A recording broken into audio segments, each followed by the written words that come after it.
Hi everyone. Let's just wait 2 more minutes and then we'll start.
Hey, hi everyone.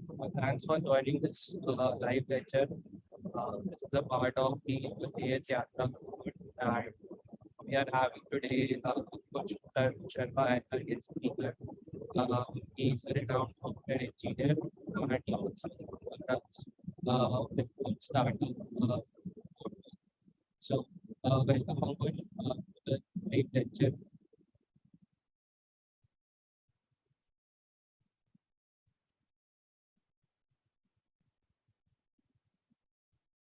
Vedant, I think we lost you.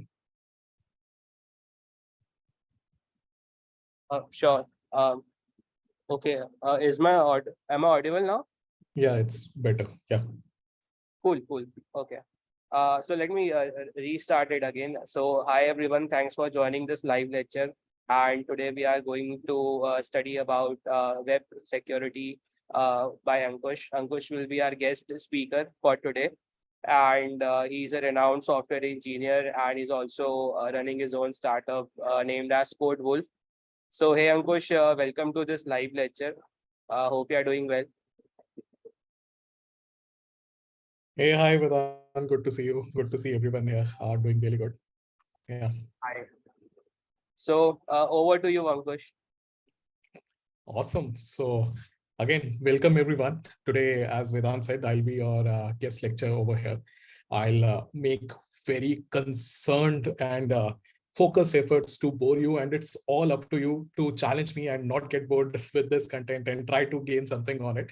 So, we'll be going through a program that I have called as Web Secure because it sounds cool. So, we'll be going through that. And uh, essentially we'll be trying to learn about all the secure practices that you need to know when you start looking into the perspective of a security expert or someone just as a developer who wants to secure their websites.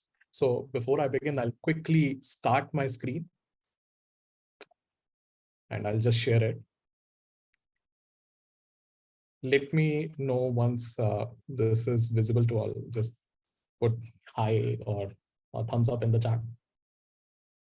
Yeah, it is visible. Awesome. So again, welcome to Web Secure. So as I said that I'll be making really focused efforts to bore you today, but I would want and I would definitely accept the challenge for you to learn something out of it and to gain some experience into how security is handled at different aspects, what are the common attacks, and we'll be having some fun with these topics. I want you to understand through the perspective of why web security is hard, and that's where we'll start. And we'll conclude by including some tools, tips, and tricks it's some common considerations that you need to consider when you are starting off as a developer who is looking out for these vulnerabilities whenever you are talking about websites or any data in general. So that's how we'll start, and let's move quickly to our very first topic. So let's understand now why web security and security in general is too hard. So let me give you an example over here. If you're developing something, let's say your manager or anyone in your organization just asks you to develop a feature. They'll give you a list of the key requirements that is needed for the feature. They'll ask you that, okay, for this feature to be complete, you need to meet these certain standards. And once you are done, you can just push the code back into production. So you'll be concerned about what goes in it and what are the key requirements, and finally, what ships out. But in this process, as a developer, there'll be a very less effort to understand that, okay, what do I need to make it vulnerable proof? It won't be known to you unless and until something breaks or someone tests it out and someone just finds those vulnerabilities so that you can fix those. So the first reason would be your code itself. It'll have bugs, but you won't know them unless and until you have scourged through that and understood that what happened. And second thing would be that, let's say you shipped a completely bug-proof, extremely beautiful piece of code. You can be the Vinci of code and you can just ship out some code that would be absolutely bug-proof. And even then, what happens? Some guy would just randomly ask the user their password, and they'll be more than willing to share, compromising themselves and falling to the social engineering attack. So your efforts are completely wasted there. How do you prevent that? Then there is also a factor to consider that huge organizations spend millions of dollars into acquiring their users. And what if someone just acquires those list of users, their personal data very easily through exploiting some vulnerability? So there's huge money to be made over here. So there is an incentive for any hacker to destroy your website security. To prevent that, it's itself a challenge because money is a big motivator. And then like these attacks have different patterns. There is no structure to how or what someone would ideally do. There can be a DDoS attack. There can be an attack when the user just locks you out. As I mentioned, social engineering attacks. So how do you prevent them? When we talk about web security, again, there is also a factor that what do we need to protect? As I just mentioned, there is not a structure of what the hackers would do. So essentially, web security in itself would be very ambiguous. किसी को पता ही नहीं है कि हम क्या secure करना चाहते हैं. No one knows. What do we essentially want to protect? Do we want to protect the data? Do we want to protect our backend? Do we want to protect our front end? Do we want to protect our website from a specific attack? करना क्या है भाई? So no one knows. This is completely ambiguous. And then we have some websites that take it even a step further. कि नहीं आप website को भी मत प्रोटेक्ट करो, आप अपने हार्डवेयर को भी संभालो, क्योंकि once the hacker has access to your website or like your app, what they'll do, they'll access the camera, they'll access the microphone, they'll access your hard drive data. So essentially your hardware also will be compromised. They can spread Trojans, they can spread malwares to your different systems through network. So even if you are working on a single computer, it can affect others. You can very well fall into a situation wherein एक website पे एक button click किया और हमारा जी printer खराब हो गया. So in that scenario, web security itself becomes a challenge because there are so many factors involved over here. So many things to consider. We have to consider that while making our website secure, while adding those external features, we have to maintain performance. Now, Vedant and I work together in Hotstar, and we tried to implement scenarios wherein we could optimize the website to the highest performance factor possible. But there are trade-offs there. We have to consider that if I am going to make this website too performant, then I have to maybe sacrifice on some vulnerabilities and hope that these can't be exploited. So those trade-offs need to be maintained and contained. That is again an ambiguity.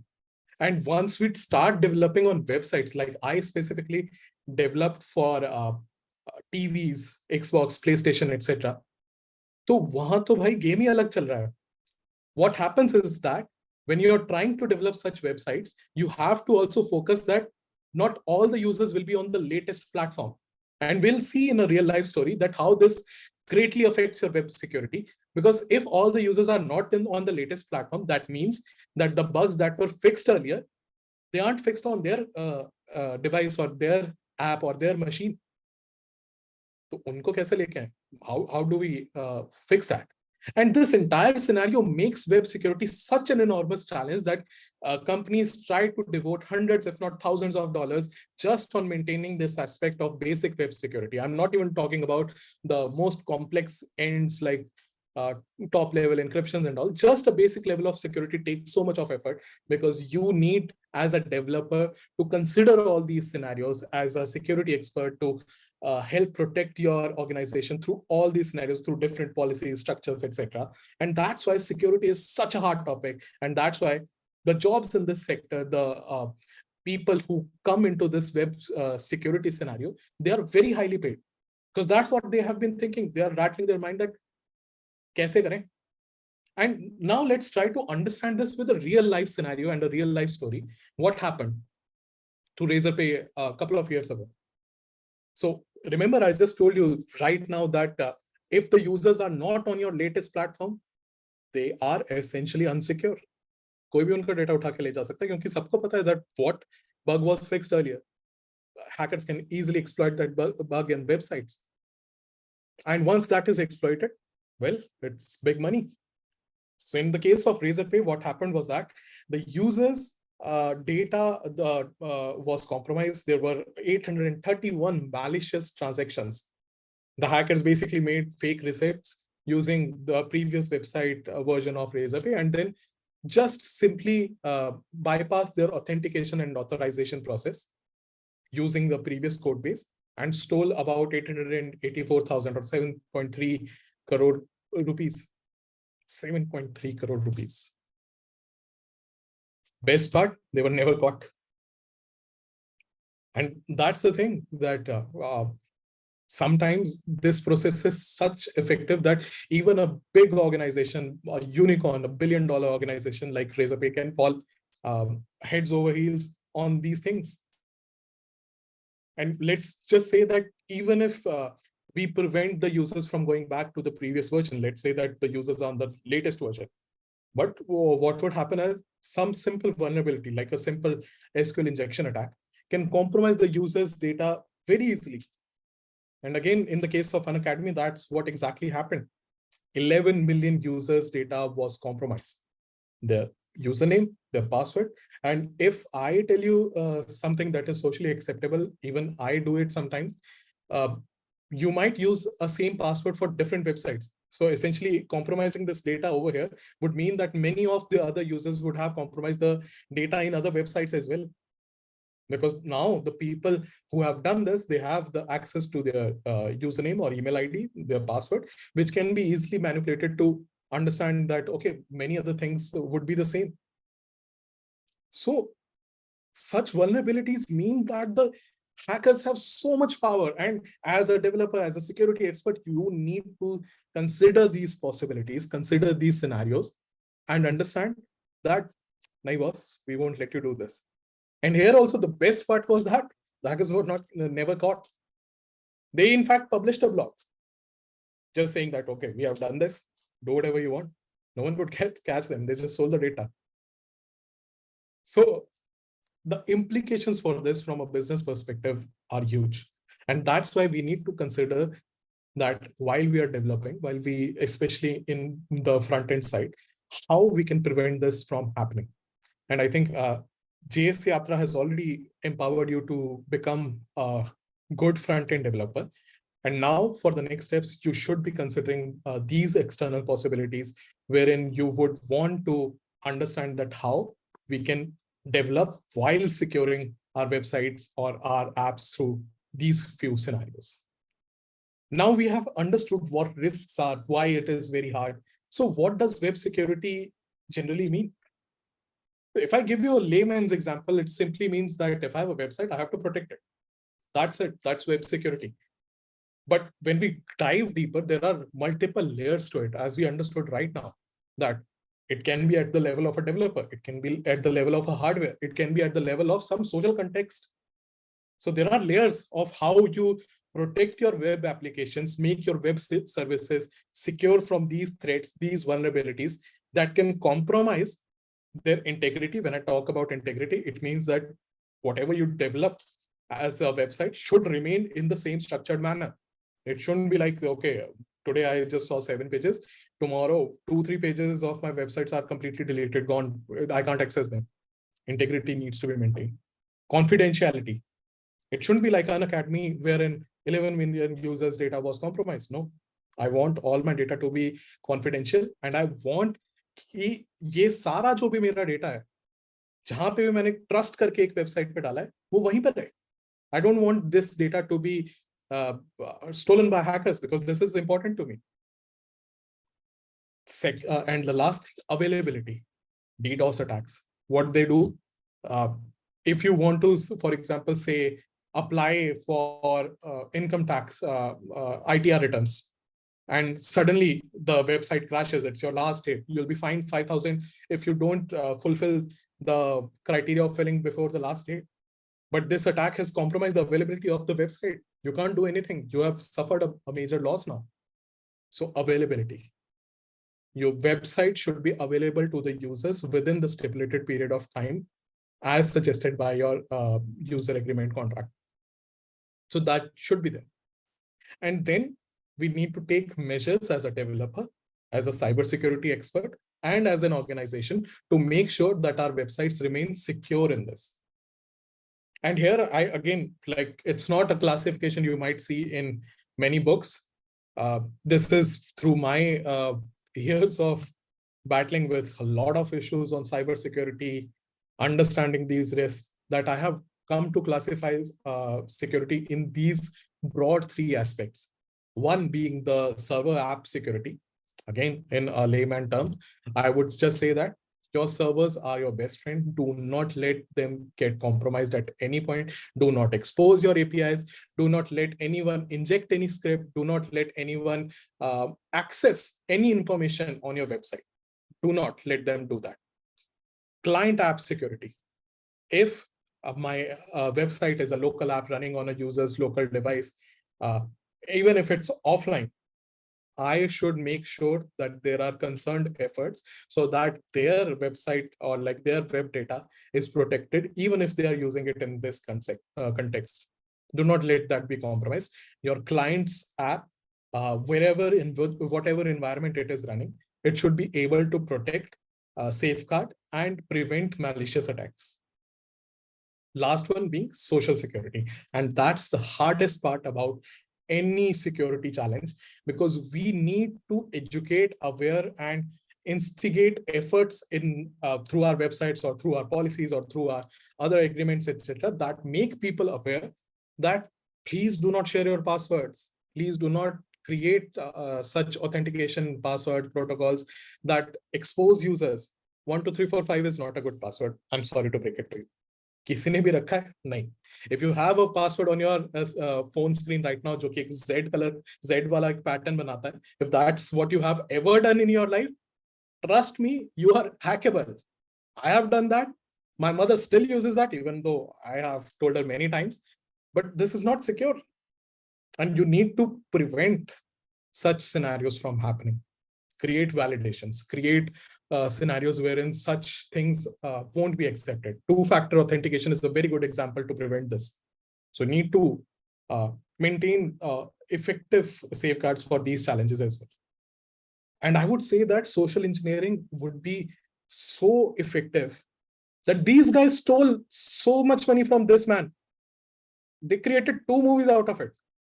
If you have seen this movie, this is called Now You See Me. And basically, these like 4-5 people, they call themselves the 4 Horsemen.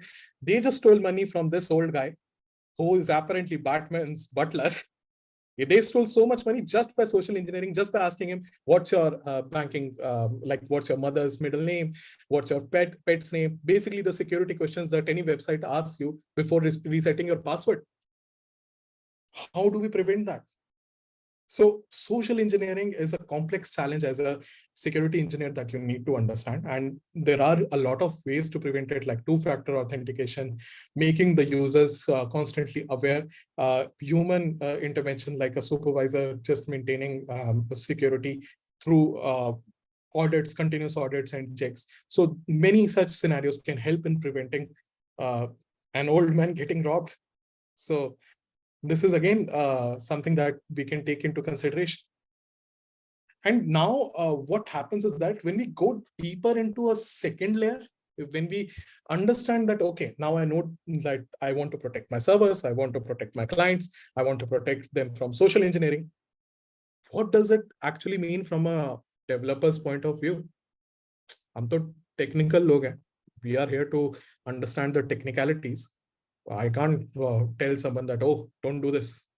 I'll have to make sure that my code or like whatever policies that I follow on my website does that.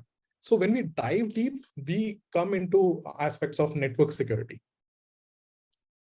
We all know that data is exchanged over web.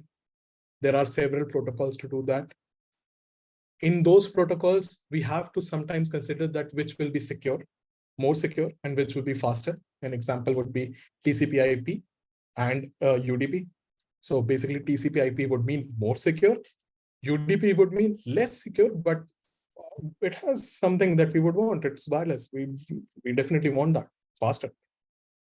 So trade-offs happen over there as like when we try to establish this as a network engineer, when we try to interact with developers, we understand that how these trade-offs will happen, what is needed from an application perspective, and then we move ahead on that. Now, application security is where you come in as a developer. Write good code. Good code means that do not allow users to enter malicious scripts on your website. And we'll understand this through an example over here. Do not let them do that. Do not let someone to completely obliterate your security by just understanding some token that was present in your session, something that on front end you just allowed the users to access some part randomly, access some page randomly, make sure your navigation is perfect. So these things come in the application security context. Database security. If you're working upon backend, I highly recommend do not let users even access a single line of your database code. And this is something like in a hackathon challenge, I personally tried to hack my university's database. It was pretty easy. They just allowed their database to get accessed using a single line of code. And once you do that, as in the example of an academy, users' data will be completely compromised. Database is critical. It's where your data is stored. Authentication and authorization. Now, I am sure Vedant won't like this, but recently on Hotstar, we had an authentication and authorization bug and issue that happened. And that's just because some sort of code vulnerability allowed some cookies to be accessed. What is cookie? You can just consider it as a token that is used for authentication and authorization. And this is a very common thing. All websites use that, but still, if we get this error, that means that this is one of the top vulnerabilities that can happen whenever you are developing a website. So authentication and authorization, you cannot access an app that provides premium services without logging in, without signing up. So it's your first barrier of defense, and that becomes very, very important. Data protection.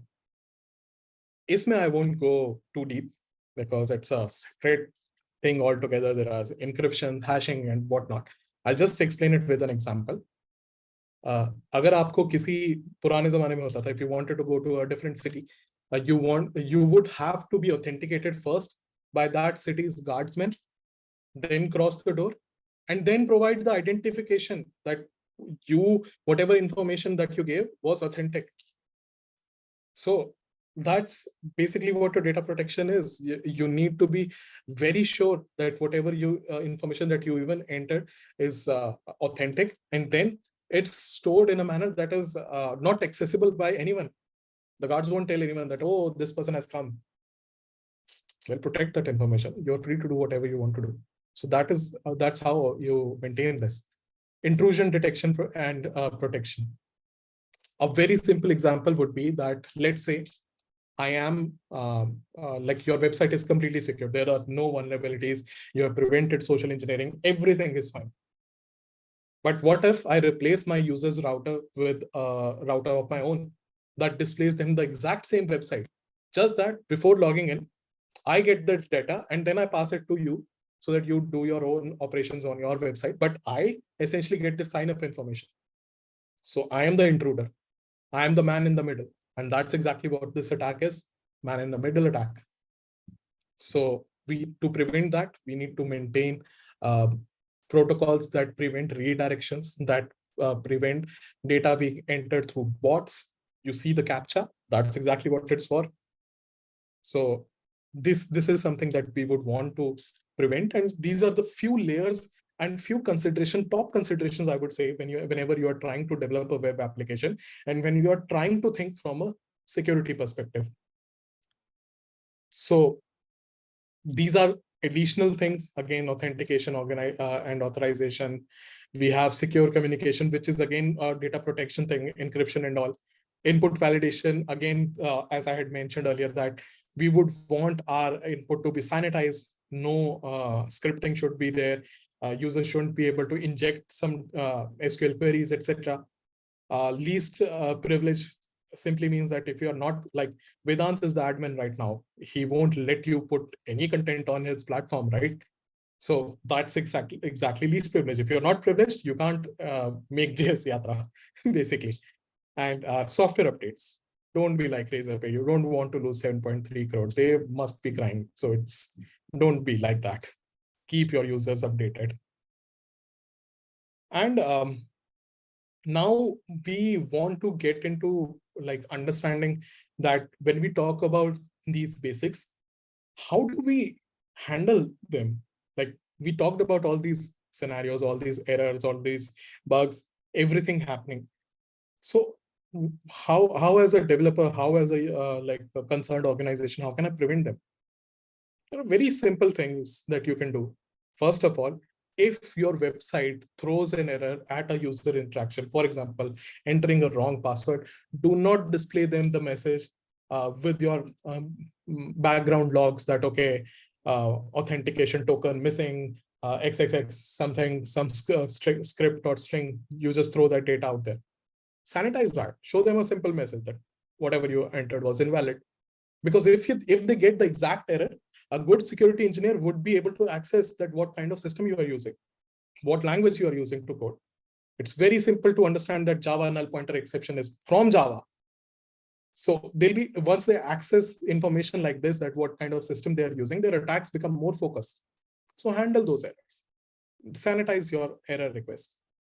Use try and catch wherever possible. In JavaScript, you must have learned by now, there are a lot of try catch or like error handling mechanisms that you can use. So just simply handle them. Secure file handling. If you're trying to upload an image, if you're trying to upload any data, you do not want the users to just upload a random script. What happens if they just create a script that runs once it's uploaded and then downloads every inch of your data from your servers and sends it back as an email to the hacker? You don't want scripts to be run on your websites. Very simple ways to prevent them would be to just use a simple library that just accepts information only in the format that is specified by you. Like if there is a PDF that needs to be uploaded, just upload the PDF. Prevent those PDF from being executed by storing them as different file structures in your like databases, only accessible by admin users through scrutiny. So this can be very simply handled by just using the correct libraries. Cross-origin resource sharing. This is a very common thing that if you're developing as a front-end user, you might face this error coming multiple times. With which simply means that who can access your resources. You can't access a very secure website right from your local server. That would be unfair. There would be VPN privileges that you might need to access. We used to do that in Hotstar. We do that in various other organizations as well. You need to understand and control which user can access which part of your website. DDoS. भाई साहब ऐसे नहीं होना चाहिए कि सब लोग आए पूरा गांव लेके और बोले कि हाँ जी इस वेबसाइट पे लॉगिन करो और तोड़ दो इसको. सारी रिक्वेस्ट एक ही टाइम पे आएगी. Everything will be sent by these hundreds of thousands of users at the very same time, and the website will crash. As I said, integrity, confidentiality, and availability. Availability will be compromised. We don't want that. So अगर आपको लग रहा है कि एक user बहुत ही ज्यादा messages भेज रहा है, throttle them. That's again a very simple JavaScript concept. That if you just throttle these requests, if you just allow a certain amount of requests to come in a certain amount of time, you can prevent this attack very easily. Secure testing. Do not ship out code that has not been tested out by your testing users, your quality analysis team, or by simply writing tests as a JS developer, as a front-end developer that just validates what you did through these testing protocols. Very simple example. You developed a feature for the users to view a video. Don't ship it out like that. Write a test that maintains and confirms that whether or not the video is playing, whether or not it no data was accessed on it, whether or not this video had been shown to the users, and whether it was stopped. Write a few tests like this. And once you have done this security testing, once you have done this functional testing, only then ship it out. It's good to wait. Don't ship out bad code. It's very basic things that you can do as a developer to just prevent these major things that contribute to a huge security challenge. I hope I am with everyone. I haven't talked to anyone. I've been going on. So I'm just going to look at the chat right now to see if there are some messages. Okay. Course is a backend error. So I faced this error in front end while connecting front end with backend. Backend configures with domains. I think this has already been answered very well over here. So it's exactly what has been mentioned over here. We have some questions. You can just add questions over here. We'll just take it later. But at this point, I want you all to just sit back and just don't be like Babu Bhaiya, who will come and just say, अगर उनको कोई भी password अपना पता है, तो इसी तरीके से चले जाएंगे. सबको बताना पड़ेगा ना? Don't be like that. Secure your passwords, secure your websites. Don't tell anyone your security details. Be very concerned that your personal data can be used against you. So please don't be that. Instead, learn about security. And if someone says that they don't know, तो उनको बोलो तो सीखना पड़ेगा ना. So don't be that Babu Bhaiya, be this Babu Bhaiya. Moving ahead, after our brief intervention by our Babu Bhaiya, we are here at the OWASP top 10. Now, what this means is that OWASP stands for the Open Web Application Security Project. Was started many years ago with an ideology that we would want to compile a list of the top vulnerabilities that have happened, that affect users, that affect systems, that affect applications, and make our developers, make our organizations, make our business experts aware of these so that they don't fall prey to that. And I know this slide is like, I couldn't find a better image, so you have to bear with me, but I'll try to explain all of these.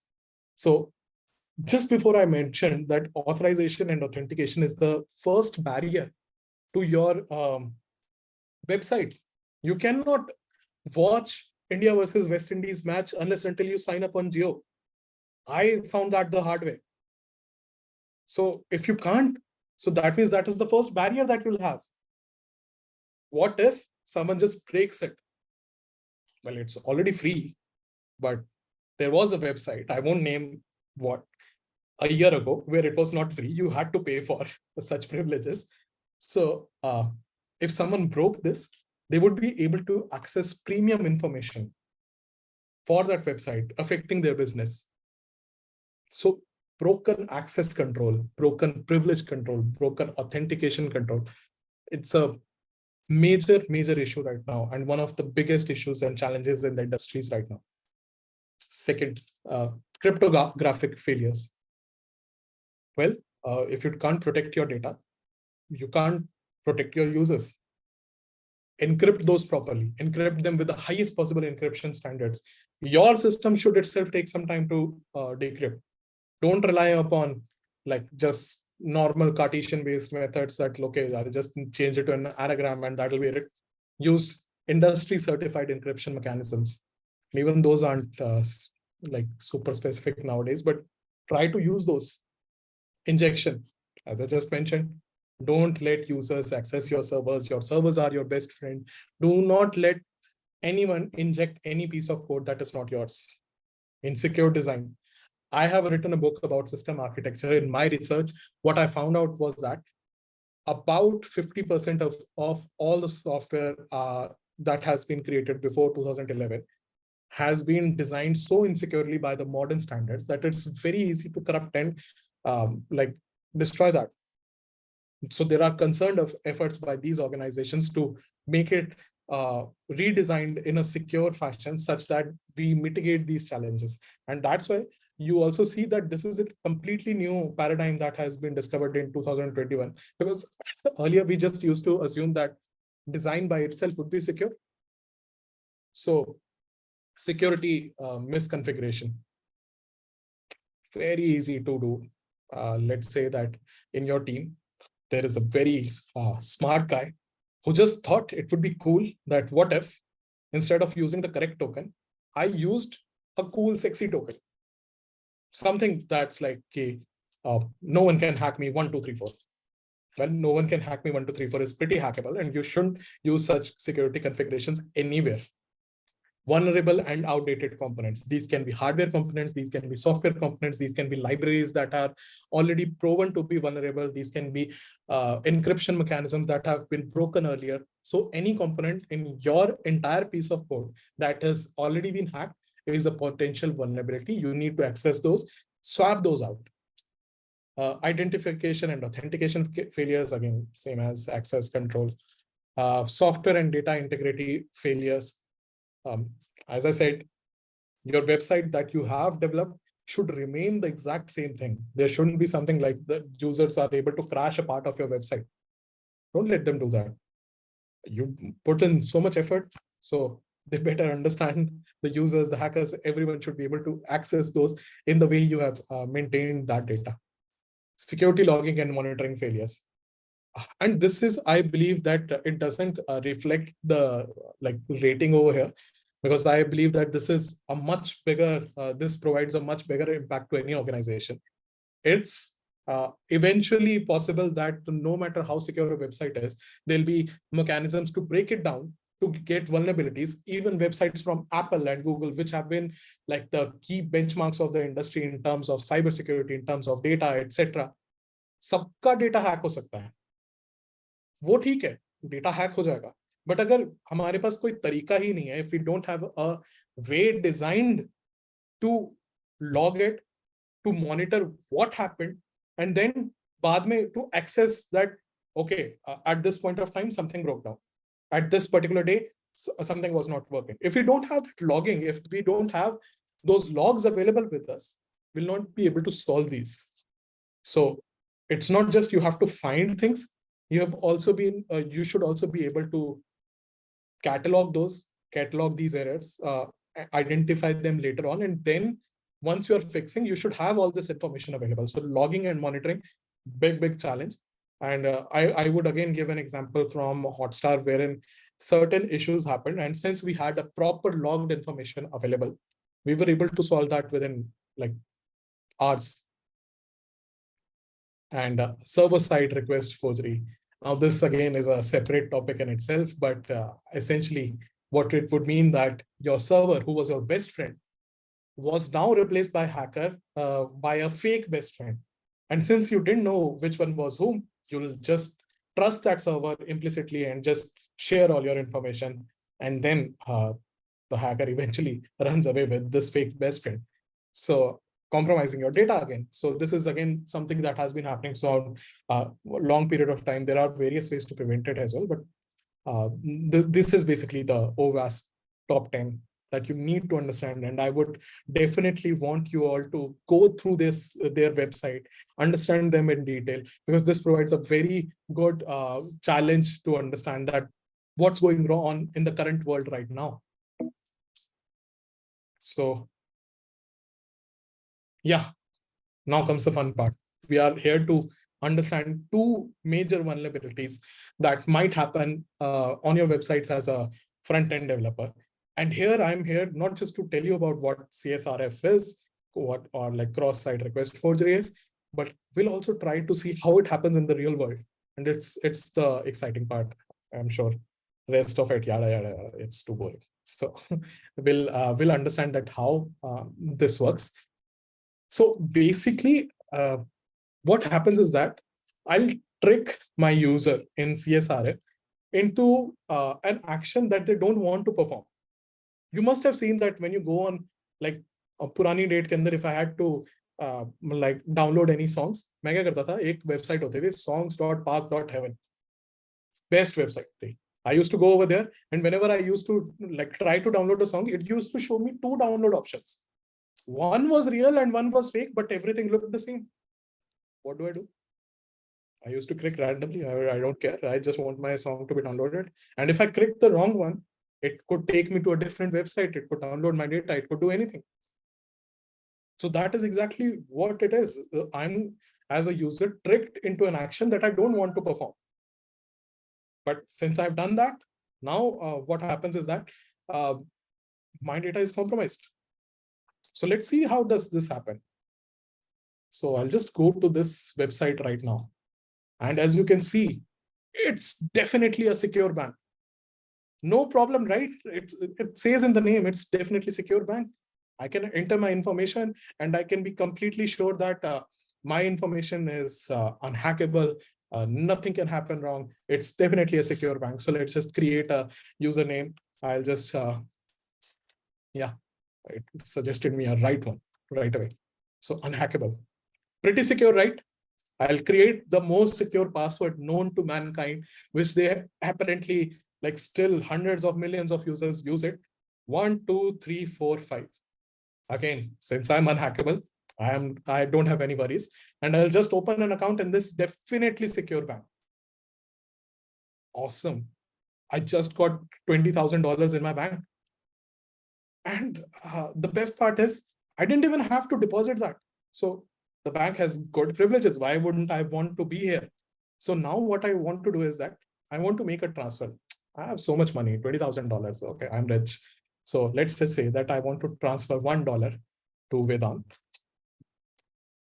Vedant, by the way, you need to transfer me, but I'm transferring you. So I'm transferring this, and I'm just transferring this for JS Yatra. $1 is enough. Come on. So I'll just submit it. And it says that this form is vulnerable to CSRF attacks. I don't care about it. I'm definitely unhackable. I definitely have a bank that is definitely secure bank. So why don't I just click on submit transfer? Oh, great.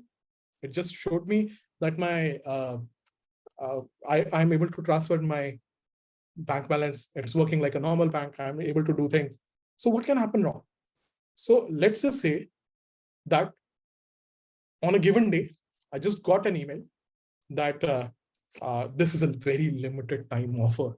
You're going to get $100 gift card. I already transferred Vedant $1. I'm already like now not in the $20,000 mark. It's annoying me. But now I'm getting $100 gift card. It's my lucky day, right? I got this gift card for free. Now it's asking me to just click over here and get your $100. So what I would do is that I'll just click on it. I'll just click on this and I'll just say that, okay, fine. I clicked on your button. Now give me my $100. Now what happened was that, oh shit.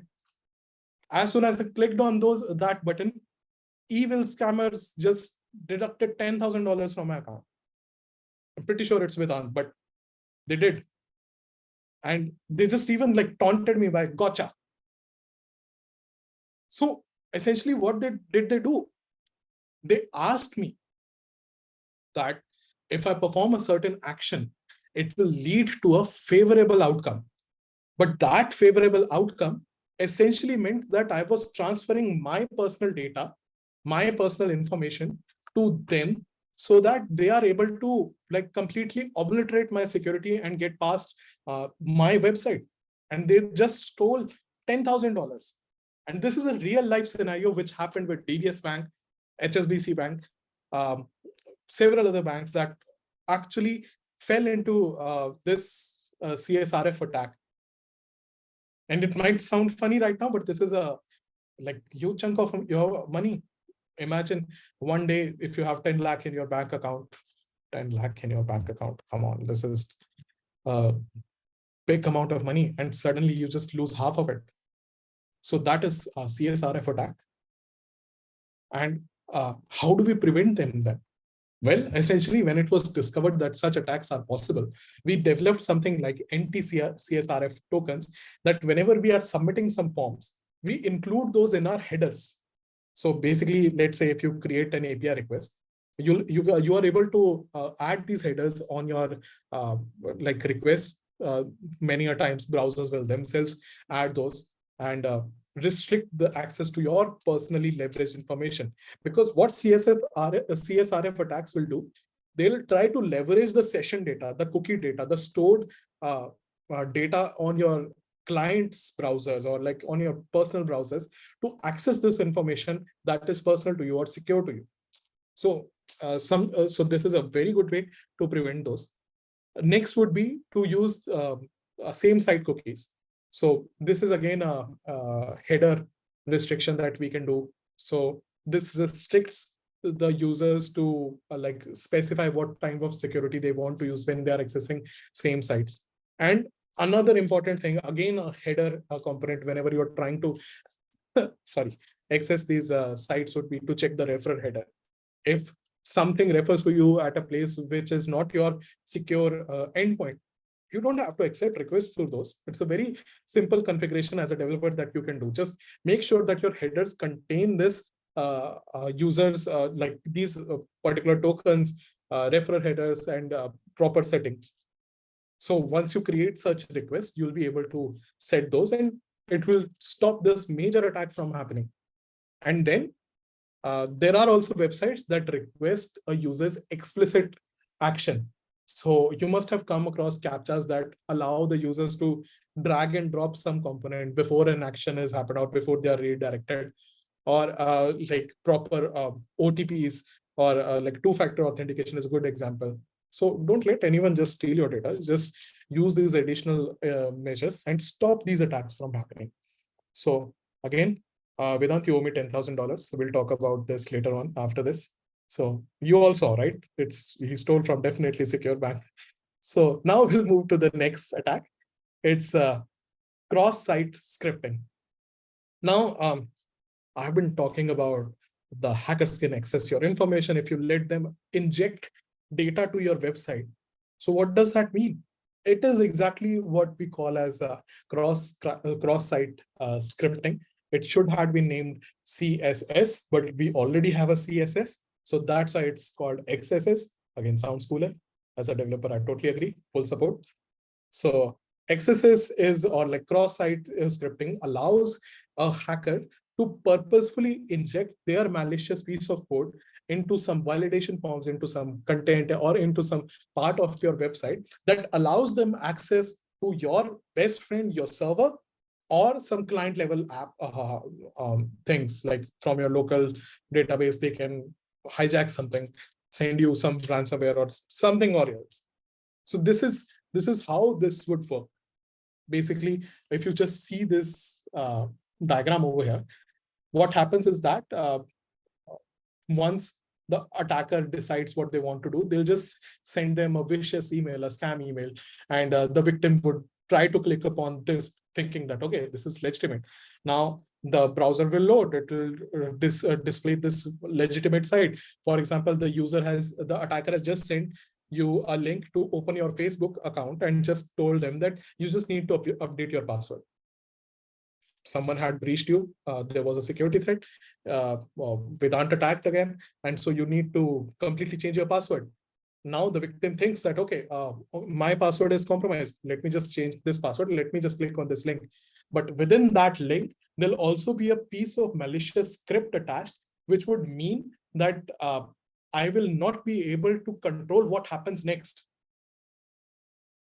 Facebook will load normally, but with Facebook, this additional script from the attacker will also load. And this script will now send all the private information, the updated password, the email ID, etc., back to the attacker. And now the attacker can log into their account. It's that easy. So let's again try to understand this through a complete example. I'll try to open this through this game. So this is a XSS gaming playground created by Google. And basically the objective is to execute a script over here that allows us to do something that is not intended by the website. So basically this is just like a website that allows you to search upon anything. It's a basic search engine. You can search for anything over here. But now I know that this website is vulnerable to XSS attacks. So what I'll do is that I'll just execute this script. What it does is that instead of searching anything, I just use the JavaScript function of script, JavaScript tag for script, and then I executed the function of displaying an alert. Ideally, what would happen is that the browser or the input form should recognize that this is not a text. This is not something that should be present over here.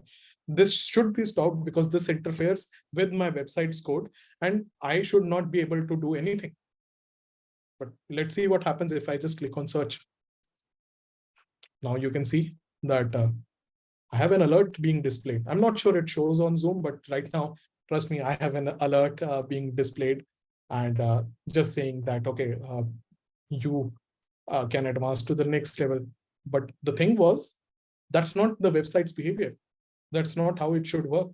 So just injecting this malicious script, if it was possible, I'm able to manipulate and change the user's website behavior,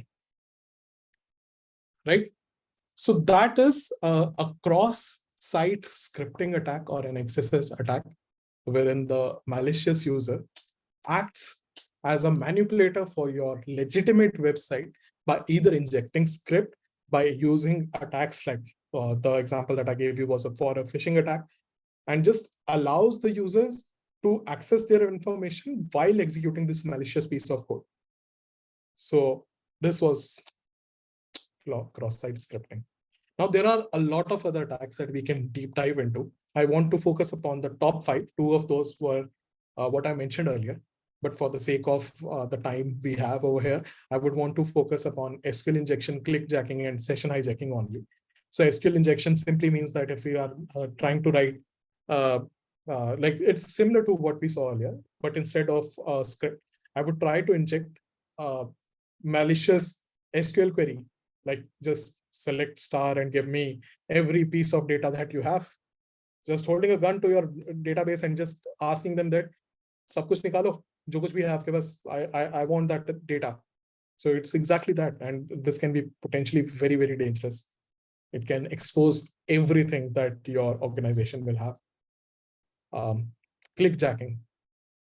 It's something that you must have encountered almost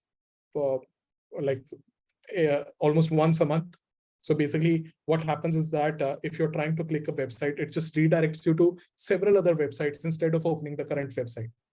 Mostly used by organizations that want to advertise other websites, make the users like fall through rate or the click rate land on some other websites, increase their footfall. So this is basically a very common issue that can be prevented by just running scripts that will have addressed issues that users are only redirected to the correct URLs through correct headers that we just saw. Sorry, session hijacking and session fixation. If I hijack your session, if I hijack your cookies, if I hijack any authorized information, I'm removing the first and the main barrier to your premium information. And I'm again, once I have that, you can't stop the hacker to access any legitimate business information. So session hijacking is again a big thing that happens. So now we are at the end of this web secure session. I really tried my best to bore you all. I hope I was not successful in it, but this is pretty much where we are landed. And in this conclusive part, there are a few things that I want to leave you with.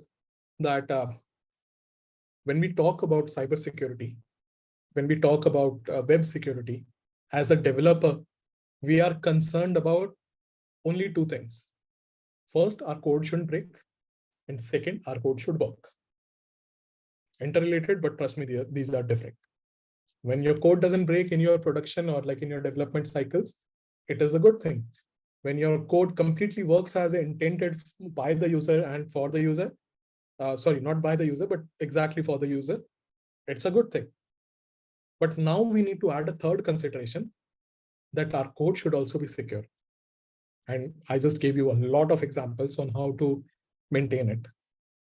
And finally, so in JS Yatra, you have learned about various techniques, various ways in which you can write proper, good JavaScript code, good piece of front-end code that helps you in creating beautiful websites. And over there, using this information, now you need to empower yourself to create a code with secure practices that helps you as a front-end engineer, because you are the first line of defense for any organization. They'll be able to access your information only through the front end that has been created by you, through your JS, through your code. So make sure that you are allowing yourself patience and time to learn about these.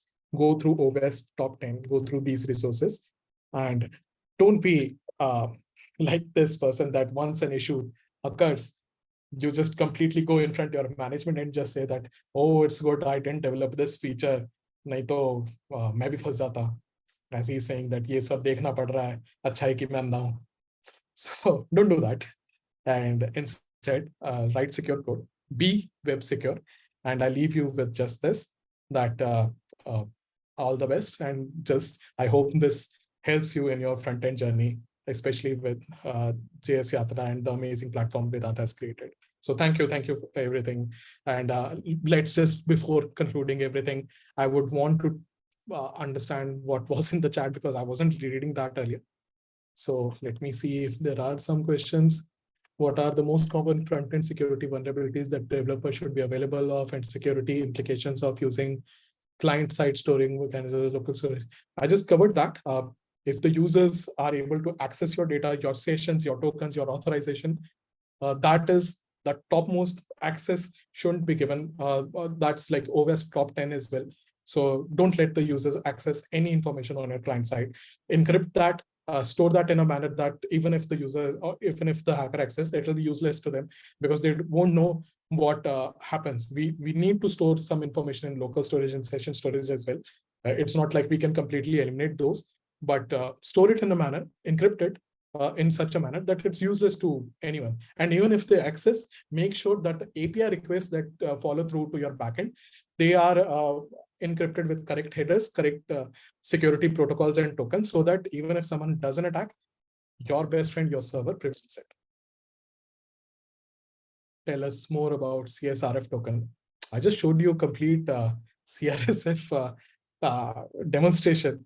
So I'll leave you with some resources where you can deep dive into what CSRF token is, how can you use it in your websites, and how various modern browsers maintain this. We usually get confused with which service should we use for login screen. So front-end project. Okay. So security wise or authorization wise, the practices or like the encryption or like the services that you're trying to use depends upon how your team has structured information and what are the fundamental challenges, protocols, etc. you want to use for that. When I talk about this, it specifically means cost, because not every service would be free. In a big organization, purchasing licenses become a huge pain. So something like an open source thing plays an important role. JWT is a great example for that. Second thing would be how fast you can implement that. At the cost of development, you can't do things. So you need to understand that as well. And the third one would be your team's skill set level. It can't be something like your entire team knows about JWT, but you want them to implement some other protocol which no one has heard about, and just because it's good. Can't happen like that. So it depends upon how you want to use. There aren't like something can't be very good or like better than the other. It's always a trade-off that happens. So it depends upon these factors. Excess attacks can be prevented on front end. Yeah, I think sanitizing form data, exactly right. So we need to make sure that whatever the user is inputting, whatever the user is uploading, whatever information that has been sent to our client, it doesn't go back to the backend without a level of authorization protocols taking over and checking what is going on over here. So yeah. Awesome. So thank you everyone. Good comments at the end. So yeah, that is pretty much it from my end. And if you have any other questions, feel free to ask them. I'll be available for those. And I think that this has been a good session. Vedan, I would definitely want you to take over now. Yeah, obviously. Thank you so much, Ankush, for this session. Even this was really informative. We got that part where we were practically, hacking the sites and seeing them visually. That was really awesome. I hope everyone understood it, and we addressed all the questions. If you have more questions, you can ping me on your community channel. But yeah, thanks Ankush for that. And before dropping for the call, like I would request everyone to turn on their camera if it is possible, so that like we can take up a screenshot and we can post it for other members of the community.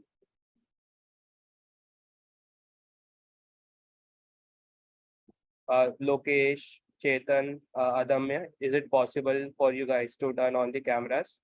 We lost Batman. Yeah. All right. Chetan, is it possible? All right. We have other folks. Good to see folks from JS Yatra. Pankaj, Abhinil, Sachin, what you guys are waiting for? Batman. I'm also waiting for them. Yeah.